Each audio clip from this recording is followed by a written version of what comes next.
तुम्ही पाहत आहात MCN न्यूज मराठी। अकोला जिल्ह्यातील बाळापूर तालुक्यातील मन नदीच्या वेगवान प्रवाहात बैलगाडीसह वाहून गेलेल्या 25 वर्षीय शाहिद आसिफ देशमुखचा अखेर 24 तासानंतर मृतदेह सापडलाय। शेतीचं काम आटोपून घरी परतत असताना घडलेल्या या भीषण दुर्घटनेत 4 बैलांचा मृत्यू झाला, तर शाहिद पाण्याच्या प्रवाहात वाहून गेला। या घटनेनंतर मन नदी पात्रातील कथित रेती उत्खननामुळे निर्माण झालेल्या खोल खड्ड्यांचा मुद्दा ऐरणीवर आला असून ग्रामस्थांमध्ये संतापाचे वातावरण आहे।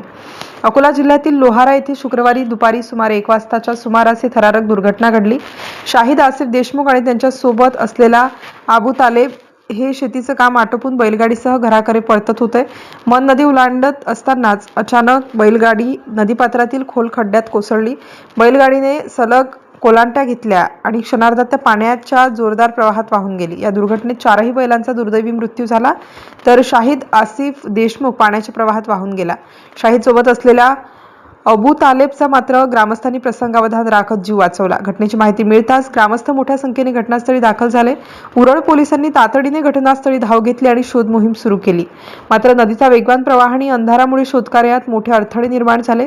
त्यानंतर सुरू झाली 24 तासांची थरारक शोध मोहीम। भोई समाजातील नागरिकांसह पिंजर येथील आपत्कालीन शोध पथकाने नदीपात्राचा कोपरा पिंजून काढत शाहिदचा शोध सुरू ठेवला। अखेर अथक प्रयत्नानंतर शाहिद आसिफ देशमुखचा मृतदेह नदीपात्रातून बाहेर काढण्यात आला। उरळ पोलिसांनी घटनास्थळी पंचनामा करून मृतदेह शवविच्छेदनासाठी शेगाव येथे पाठवलाय। शाहिदच्या पश्चात त्याची पत्नी, 2 लहान मुलं, आईवडील आणि भाऊ असा परिवार आहे। कुटुंबाची जबाबदारी शाहिदच्या खांद्यावर होती।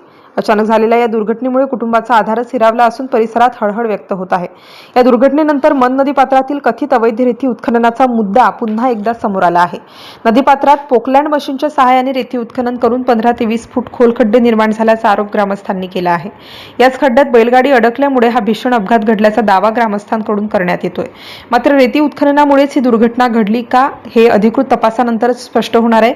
ग्रामस्थांनी या प्रकरणाची सखोल चौकशी करून नदीपात्रातील कथित अवैध रेती उत्खननाला जबाबदार असणाऱ्यांवर कठोर कारवाई करण्याची मागणी केली आहे।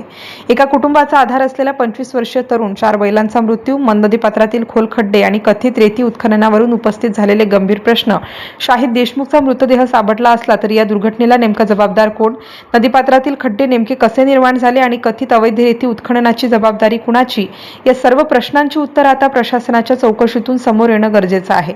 MCN न्यूज मराठीकरिता काझी मेहंदी हसन, बाळापूर।